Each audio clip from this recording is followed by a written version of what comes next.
Знаеш ли защо Великден всеки път е на различна дата? Великден малко си е капризен. Причината е, че не се определя просто по календар, а по едно комбо от Луна и Слънце. Първо се гледа пролетното равноденствие. Това е моментът, в който денят и нощта стават почти равни.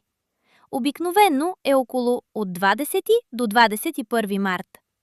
След това чакаме първото пълнолуние.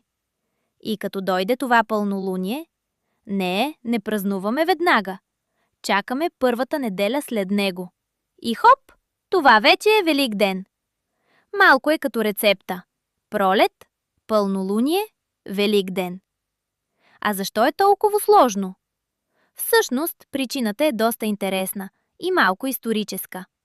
Великден е свързан с еврейския празник Песах, който също се определя по луната.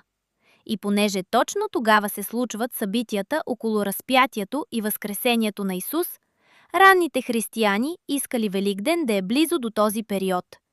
И оттам става малко сложно. Започват да го определят по комбинация – хем по Слънцето, сезоните, хем по Луната, фазите. И ако това не е достатъчно, има и още. Католиците използват Григорианския календар, а православните – Юлианския. И понеже тези календари не съвпадат напълно, често Великден се пада на различни дати. Реално не е просто една дата в календара. По-скоро е празник, който си върви по ритъма на природата – Слънце, пролет и Луна.